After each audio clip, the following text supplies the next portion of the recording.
இந்த உலகத்தில் இருக்கக்கூடிய எல்லா விஷயங்களுக்கும் மூல காரணமா இருக்கிறது சித்து தான். இந்த சித்து தான் காரணமா இருக்கு. இந்த ஜீவன் அப்படிங்கிறது எப்படி உற்பத்தி, அதாவது முதல்ல இந்த ஜகம் எப்படி உற்பத்தி ஆகுது அப்படின்னு நம்ம பார்த்துட்டோம்.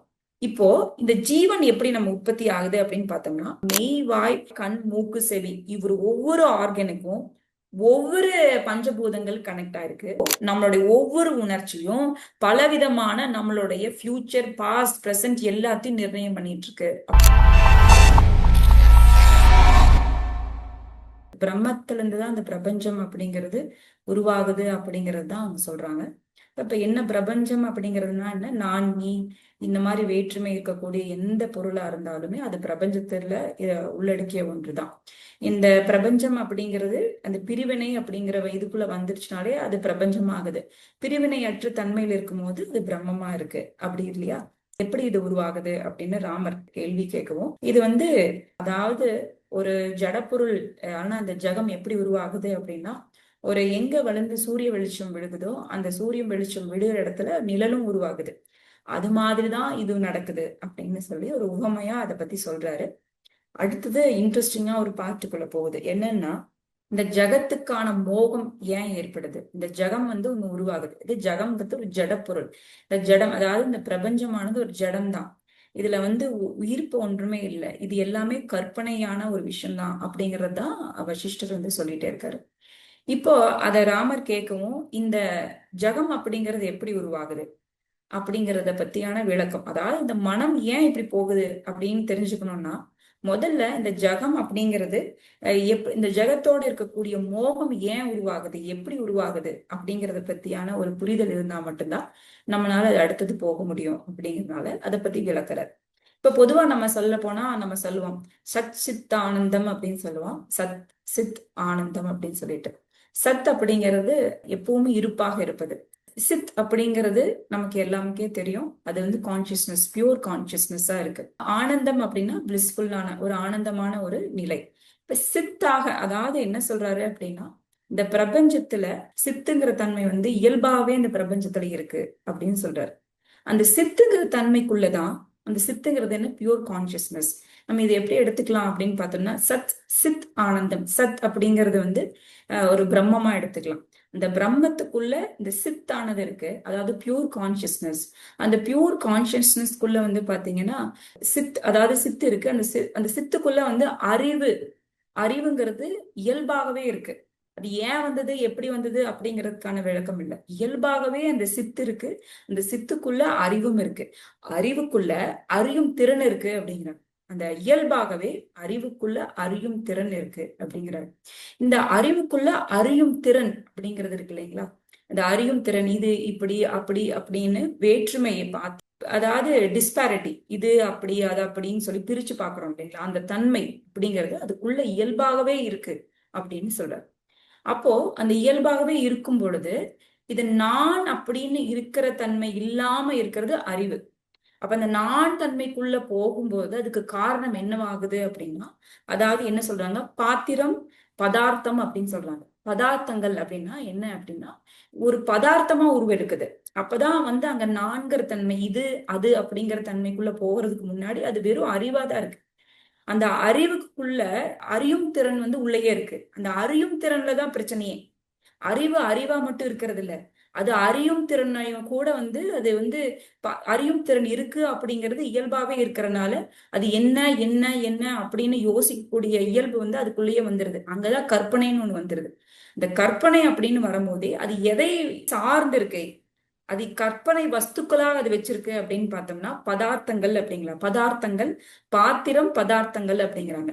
அது என்னது பதார்த்தம் அப்படின்னு சொல்றாங்க அப்படின்னு ஒரு என்ன புரியலையே அப்படின்னு நான் அதை பத்தி அனலைஸ் பண்ணி பார்க்கும்போது பாத்தீங்கன்னா, அதுல ஒரு இன்ட்ரெஸ்டிங்கா ஒரு விஷயம் எனக்கு தெரிய வந்தது. என்ன, வைஷிக தத்துவம் அப்படிங்கிற ஒரு விஷயத்துல இதை பிரிச்சிருக்காங்க. எதுன்னா, அந்த பதார்த்தங்கள் அப்படின்னு சொல்றோம் இல்லைங்களா, அந்த பதார்த்தம் அது என்ன அப்படின்னா, இது 7 நிலையா பிரிச்சிருக்காங்க. அது 7 நிலையில ஃபர்ஸ்ட் நிலை எப்படின்னா, சப்ஸ்டன்ஸா இருக்கு, அதாவது திரவியமா இருக்கு அப்படின்னு சொல்லலாம். சப்ஸ்டன்ஸ் அப்படின்னா இந்த பூமி அதாவது இப்போ அந்த 5 எலிமெண்ட்ஸ் சொல்றோம் இல்லைங்களா, அதாவது பூமி, அதாவது நீர், நெருப்பு, காற்று, ஆகாயம், இதை சொல்றீங்களா, பஞ்சபூதங்கள் சொல்றோம் இல்லைங்களா, அந்த பஞ்சபூதங்கள் எல்லாமே ஒரு சப்ஸ்டன்ஸா இருக்கு. ரெண்டாவது வந்து பார்த்தோம்னா ஒரு சப்ஸ்டன்ஸா இருக்கு, அதாவது திரவியம்னு தமிழ்ல சொல்லலாம். ரெண்டாவது ஒவ்வொரு சப்ஸ்டன்ஸுக்கும், அதாவது ஒவ்வொரு திரவியத்துக்குமே ஒவ்வொரு விதமான குவாலிட்டி இருக்கு, அதாவது குணாதிசயம் இருக்கு. அது வந்து நிறம், சுவை, வாசனை, எடை, இந்த மாதிரி நம்ம பிரிக்கலாம். அடுத்தது வந்து பாத்தீங்கன்னா மூணாவது, எல்லா சப்ஸ்டன்ஸ்க்கும் குணம் மட்டும் இல்ல, கர்மாவும் இருக்கு. கர்மா அப்படின்னா உயர்வு, தாழ்வு, விரிகிறது, சுருங்கிறது, இந்த மாதிரியானதே ஒரு கர்மா, ஆக்ஷன் சொல்றோம் நம்ம இங்கிலீஷ்ல. அடுத்து நாலாவதா பார்த்தோம்னா சாமானியம் அப்படிங்கிறாங்க, யூனிவர்சலிட்டி, அதாவது பொதுத்தன்மை. இப்ப மனுஷத்தன்மைங்கிறது எல்லாத்துக்கிட்டையுமே இருக்கு. ஆனா ஒவ்வொரு மனுஷனும் தன்னோட இயல்புல, அதால தன்னுடைய வாசனையில இயங்குறான். ஆனாலுமே அவனுக்குள்ள மனுஷத்தன்மை அப்படிங்கிறது பொதுவானதுதான். மிருகத்தன்மை அப்படிங்கிறது எல்லா மிருகத்துக்குள்ளயும் இருக்கக்கூடிய ஒரு யூனிவர்சலான ஒரு குவாலிட்டி. இது வந்து நாலாவதா சொல்றாங்க. ஃபர்ஸ்ட் திரவியம், ரெண்டாவது குணம், மூணாவது கர்மா, நாலாவது வந்து சாமானியம்னு சொல்றாங்க, யூனிவர்சலிட்டி. அடுத்தது வந்து வந்து விசேஷம். விசேஷம்னா பர்டிகுலரிட்டி, ஏதோ ஒரு ஸ்பெஷாலிட்டி. ஸ்பெஷாலிட்டினா ஒவ்வொருத்தருக்கும் ஒவ்வொரு விதமான ஸ்பெஷாலிட்டி. அது என்ன ஸ்பெஷாலிட்டி? நம்மளுடைய வாசனை பொறுத்து அமையுது இல்லைங்களா? அடுத்து வந்து பாத்தீங்கன்னா ஆறாவதா என்ன சொன்னா சமவாயம் அப்படிங்கிறாங்க, இன்ஹெரன்ஸ். ஒரு ஏதாவது பிரிக்க முடியாத ஒன்று. பிரிக்க முடியாதுன்னா துணியிலிருந்து நூலை பிரிக்க முடியாது இல்லைங்களா? துணி வந்து துணின்னு சொன்னாலே நூல் தான். அது மாதிரியான ஒரு சமவாயம் சொல்றாங்க, இன்ஹெரன்ஸா அதுக்குள்ளேயே இருக்கிறது. இந்த மாதிரி ஏதோ ஒண்ணு இருக்குது, நம்ம எல்லாத்துக்குள்ளயுமே இருக்கு. கடைசியா ஒண்ணு சொல்றாங்க, அந்த ஏழாவதா ஒண்ணு பார்த்தோம்னா நான் எக்ஸிஸ்டன்ஸ், அதாவது அபாவம். இது எதுவுமே உண்மை இல்லை அப்படின்னு கடைசியா சொல்றாங்க. இதுதான் வந்து நான் எக்ஸிஸ்டன்ஸ், இது எதுவுமே இல்லை அப்படிங்கிறது தான் இது சொல்றாங்க. அதாவது வைஷிக தத்துவத்துல இந்த பதார்த்தம் அப்படிங்கிறத விளக்குறாங்க. அதாவது சித்துக்குள்ள அறிவுங்கிறது இருக்கு, அந்த அறிவுக்குள்ள அறியும் திறன் வந்து இயல்பாவே அமைஞ்சிருக்கு. அந்த அறியும் திறனால இப்ப என்ன போகுதுன்னா கற்பனைக்குள்ள போகுது. இந்த கற்பனை பக்கு வஸ்துக்களா எதை பயன்படுத்திக்குதுன்னா இந்த பதார்த்தங்களை வந்து யூஸ் பண்ணிக்குது. அந்த பதார்த்தங்களை இதுதான் என்ன சொல்றாங்கன்னா மூல உணர்ச்சின்னு சொல்றாங்க. மூல உணர்ச்சின்னா ஆதி உணர்ச்சியா சொல்றாங்க. ஆதி உணர்ச்சி, அந்த ஆதி உணர்ச்சியிலதான் படிநிலைகள்ல அப்படி அப்படியே ஒவ்வொரு விஷயங்களா நமக்கு உருவமா வந்து நமக்கு தெரியுது. இப்போ இது என்ன ஆயிடுச்சு அப்படின்னா, இது வந்து ஆதி உணர்ச்சியா இருக்கு. இந்த ஆதி உணர்ச்சிக்கு அப்புறம் என்ன ஆகுது அப்படின்னா, இந்த அறிவானது வந்து அதோட நிக்கிறது இல்ல, இன்னும் ஃபாஸ்டா இயங்குது. பயங்கரமான ஒரு ஃபாஸ்டா இயங்கும் போது மேலும் மேலும் வந்து அது வந்து அறியும் திறனை வந்து வளர்த்திக்குது. என்ன என்ன என்ன அப்படின்னு அந்த இது வந்து வளர்த்திக்கும் போது இந்த பிரம்மத்திலிருந்து அது தனித்து இயங்க தொடங்க ஆரம்பிக்குது. தனித்து இயங்கி தொடங்குறதுனால என்ன ஆகுது அப்படின்னா நான் அப்படிங்கிற தன்மைக்குள்ள இங்க வந்துருது. இப்ப வந்து தனித்து இயங்க ஆரம்பிக்கும் போது இது நான்கிற தன்மை இயல்பாகவே வந்துருது. இப்போ இந்த எண்ணங்களுக்கு அதிகமான முக்கியத்துவம் கொடுக்கறதுனால அது என்ன ஆகுதுன்னா இது என்ன என்ன என்ன இது என்னவா இருக்கும் அது எப்படின்னு அறியும் திறன் அதிகமாக இந்த எண்ணத்துக்கு முக்கியத்துவம் கொடுக்க கொடுக்க இப்ப என்ன ஆகுது அப்படின்ற பிரம்மத்திலிருந்து பிரிஞ்சு இது தன்றியா தான் அப்படிங்கிற ஒரு தனித்துவமான ஒரு பொருளா இந்த பிரபஞ்சமானது இயங்க ஆரம்பிக்குது. இப்ப இங்க என்ன நடக்குது அப்படின்னு பாத்தீங்கன்னா இருக்கை அப்படின்னு சொல்றாங்க. இந்த நிலைகளுக்கு பேர் வந்து இருக்கை, அதாவது சூன்யம் சொல்றாங்க. சூன்யம். இந்த எப்ப வந்து இது தனித்து இயங்க ஆரம்பிக்குதோ அந்த சூழ்நிலைக்கு பேர் வந்து இருக்கை அப்படின்னு சொல்றாங்க. அந்த இருக்கை அப்படிங்கிறதுக்கு அவங்க சொல்லக்கூடிய விஷயம் என்னன்னா சூன்யம் அப்படிங்கிறது. இந்த சூன்யம் அப்படிங்கிற ஒரு விஷயம்தான் இப்ப காலப்போக்குல ஆகாயம் அப்படின்னு சொல்லப்படுது. அது இருப்பா இருக்குது, எப்பவுமே இருக்கையா போய் எப்பவுமே உட்கார்ந்துருது. இதுதான், இது இப்படிதான் அப்படிதான் அப்படின்னு சொல்லும் போது அங்க சூன்யம் வந்து உருவாகுது. சூன்யம் அப்படிங்கிறது எதுவா சொல்றாங்கன்னா அறியாமை அப்படிங்கிறது தான். இது வந்து இந்த சூன்யம் தான் காலப்போக்குல ஆகாயம் அப்படின்னு சொல்லப்படுது அப்படின்னு சொல்றாங்க. இந்த ஆகாயம் அப்படிங்கிறது தான் இந்த சப்த குணங்களுக்கும் காரணமா இருக்கு அப்படின்னு சொல்லி இதோட அழகா சொல்றாங்க. அப்போ இந்த பிரிவினைகள் எல்லாமே ஆரம்பிக்கிறதுக்கு மூலப்பொருளா ஃபர்ஸ்ட் ஆதியா இருக்கக்கூடியது என்ன அப்படின்னா ஆகாஷ். ஆகாஷ் தான் முதல் காரணமா இருக்கு. ஏன் அந்த சப்தம் அப்படின்னு சொல்றாங்க அப்படின்னா சப்தம் ஆகாயத்துக்கும் சப்தத்துக்கும் இதுல வந்து கனெக்ட் பண்றாங்க அப்படின்னா ஃபர்ஸ்ட் இந்த நம்ம சொல்றோம் இல்லைங்களா, தொடும் உணர்ச்சி, கேட்கும் உணர்ச்சி, கேட்கறது, பாக்குறது, இதெல்லாம் சொல்ல ஞானேந்திரியங்கள் பத்தி நம்ம சொல்றோம். ஞானேந்திரியங்களாக உணரக்கூடிய சில விஷயங்கள். அப்போ இந்த ஆகாசத்துக்கு உரிய தன்மை என்ன அப்படின்னா சப்தம், கேட்கும் திறன், கேட்கறது. அப்ப முதல்ல உருவாகிறது என்ன அப்படின்னா இந்த ஆகாஷ் தான். அதுதான் வந்து சப்த குணங்களுக்கும் காரணமா இருக்கு. இப்ப இதோட நிக்க மாட்டேங்குது. இது என்னன்னா கற்பனை கிளைகள் வந்து பயங்கரமா அதிகமாகுது. என்ன அதுக்கான காரணம் என்னன்னா அகங்காரம். இந்த அகங்காரத்தினால என்னது கற்பனையானது அதிகரிச்சுட்டே இருக்கு.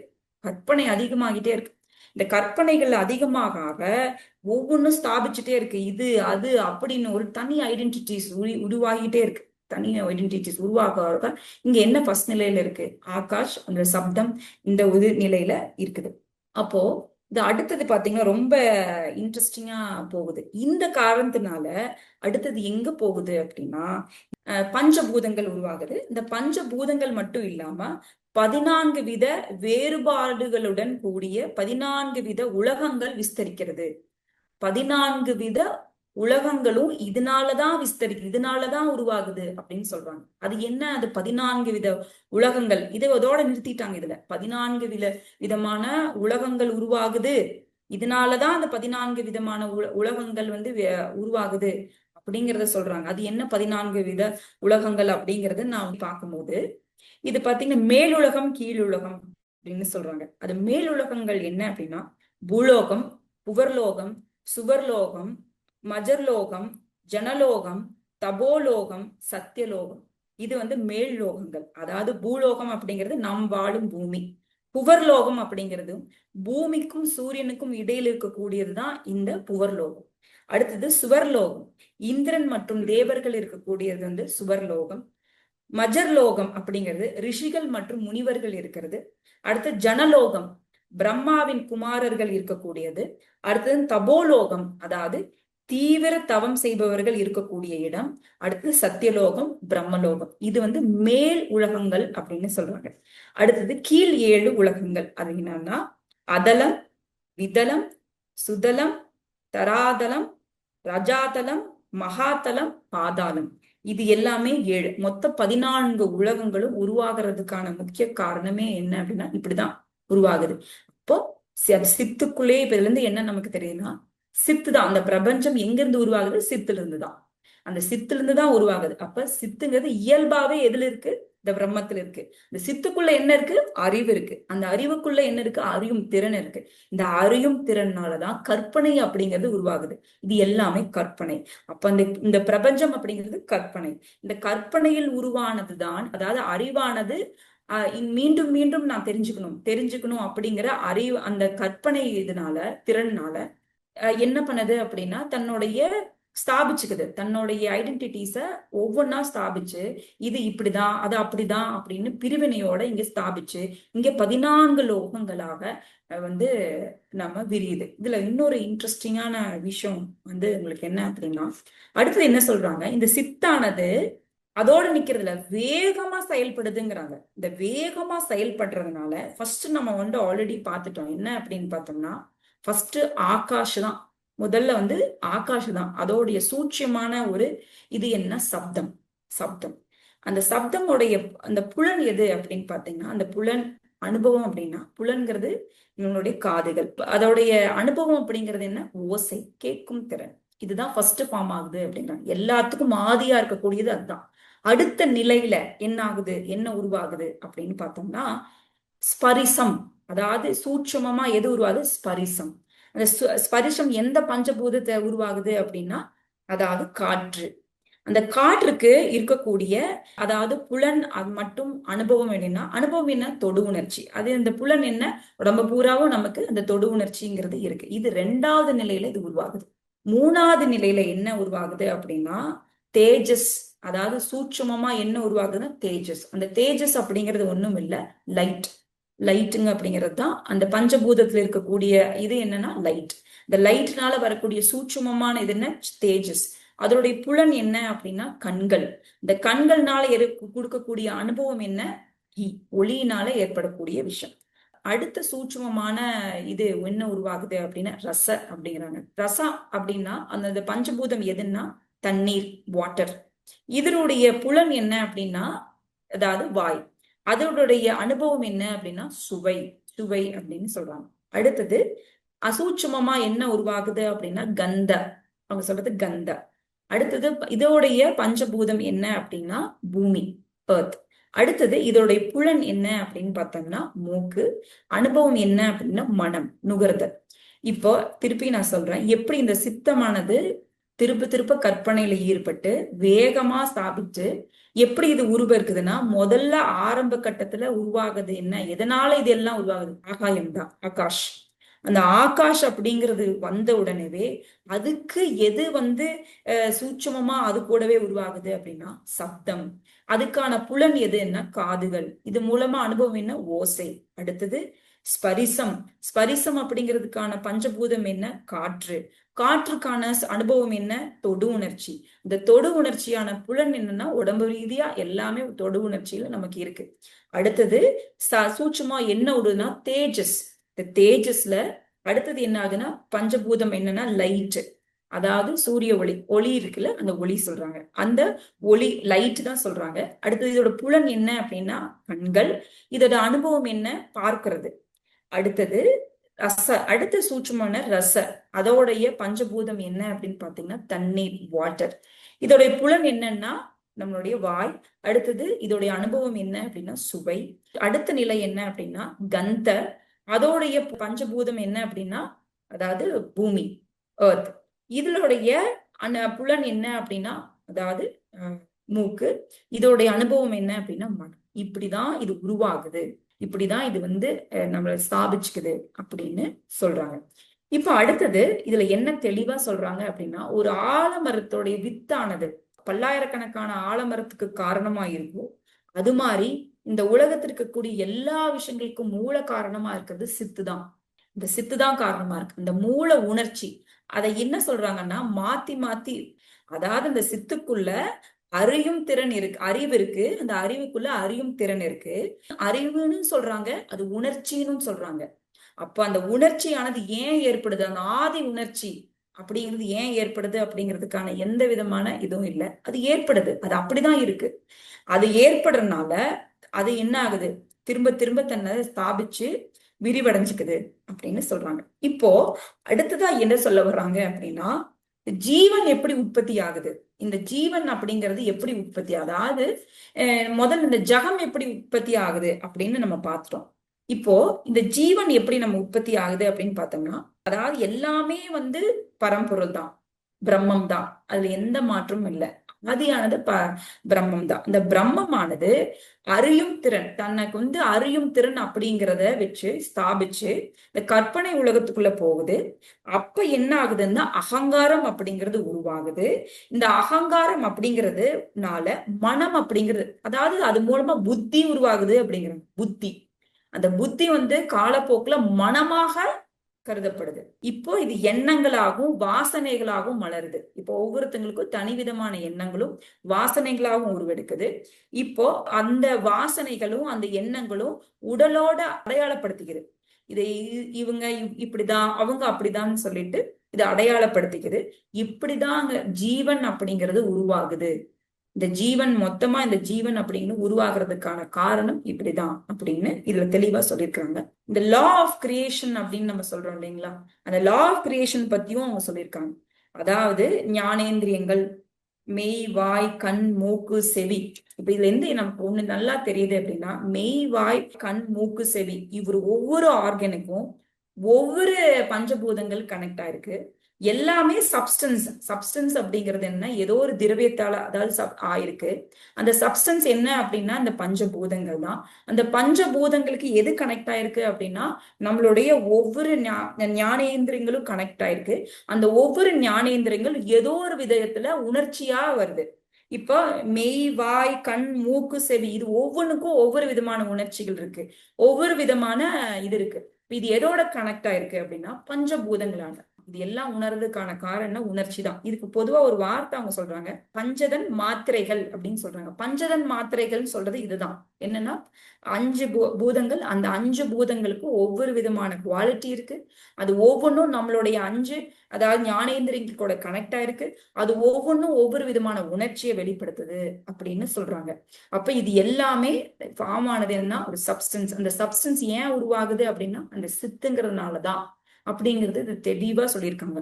இப்போ இதுல இருந்து நம்ம தெரிஞ்சுக்க வேண்டிய விஷயம் என்ன அப்படின்னு பார்த்தோம்னா, உணர்ச்சி தான். திருப்பி அவங்க சொல்றது என்னன்னா ஞானம். அத நான் யார் அப்படிங்கறத நம்ம யோசிக்க யோசிக்க நம்மளுடைய உணர்ச்சியானது, உணர்ச்சி ஒவ்வொரு விஷயத்துக்கும் உணர்ச்சி இருக்கு. பார்க்கிறோம், நுகர்றோம், அதே மாதிரி பேசுறதுல இருந்து சுவைக்கிறோம், கேட்கிறோம், தொடுமுணர்ச்சி. இந்த உணர்ச்சியானதுதான், ஒரு உணர்ச்சியானது பல விதமான கர்மங்களுக்கு காரணமா இருக்கு. அப்போ உணர்ச்சியற்ற நிலை, அதாவது எதுக்கும் ரியாக்ட் பண்ணாம இருக்கிறது மட்டும்தான் இந்த விஷயத்த நம்மளுடைய கர்மாவை குறைக்கும். இப்போ உணர்ச்சி அப்படிங்கிறது தான் இது எல்லாத்துக்கும் காரணமா இருக்கு. இப்ப எப்படி ஒரு சித்தானது இவ்வளோ பெரிய விஷயங்களுக்கு காரணமா இருக்கோ, நம்மளுடைய ஒவ்வொரு உணர்ச்சியும் பலவிதமான நம்மளுடைய ஃபியூச்சர், பாஸ்ட், பிரசன்ட் எல்லாத்தையும் நிர்ணயம் பண்ணிட்டு இருக்கு அப்படிங்கிறது தான். இப்போ ஒவ்வொரு பஞ்சபூதங்கள், நம்மளோட உடம்பு பஞ்சபூதங்களால ஆனது அப்படின்னு நமக்கு எல்லாத்துக்குமே தெரியும். இந்த பஞ்சபூதங்களுக்கும் நமக்கு என்ன சம்பந்தம் அப்படின்னா இதுதான் சம்பந்தம். நம்மளோட உணர்ச்சிக்கும் பஞ்சபூதங்களுக்கு என்ன சம்பந்தம்னா இதுதான் சம்பந்தம். இப்ப இந்த இதே புரிதல் தான் இவங்க இதை கொடுத்திருக்காங்க. அப்போ ஜகமானது உருவாகிறதுக்கான காரணம் என்ன அப்படின்னா சித்தே தான் காரணம். அந்த சித் அப்படிங்கிறது என்னன்னா பியூர் கான்சியஸ்னஸ். அந்த சித்துக்குள்ள என்ன இருக்கு அப்படின்னா அறியும் திறன், அப்படியே அது இயல்பாவே இருக்கு. அது என்ன ஆகுது அப்படின்னா கற்பனையில போகுது, கற்பனை உலகத்துக்குள்ள போகுது. அந்த கற்பனை தான் இந்த மொத்தம் இருக்கக்கூடிய எல்லாமே. இதுக்கு ஒரு எக்ஸாம்பிள் அவங்க சொல்றது என்ன அப்படின்னா, இந்த சித்தானது எப்படி இயங்குது அப்படின்னா, இந்த உலகமானது பிரபஞ்சம் அப்படிங்கிறது எப்படி தெரியுதுன்னா, தூங்கிட்டு இருக்கும் போது ஒரு சொப்பனம் வருது, கனவு வருது. அந்த கனவுலயும் ஒரு உலகம் இருக்கு. அந்த உலகத்துல நீங்க எல்லாமே பாக்குறீங்க, தொடுற மாதிரி இருக்கு, ஓடுறோம், எல்லாமே செய்யறோம். இதுவும் என்ன அப்படின்னா எந்திரிச்சோம்னா அது இல்ல. அதே நிலைதான். அது எது இப்படி கற்பனையோ அதே மாதிரிதான் இந்த உலகமும் கற்பனையே. எல்லாத்துக்கும் காரணம் அறிவுன்னு சொல்றாங்க, இந்த உணர்ச்சின்னு சொல்றாங்க. இத ஆதி உணர்ச்சின்னு சொல்லலாம், இல்ல ஆதி அறிவுன்னு சொல்லலாம். இப்படிதான் இதை கொண்டு போறாங்க.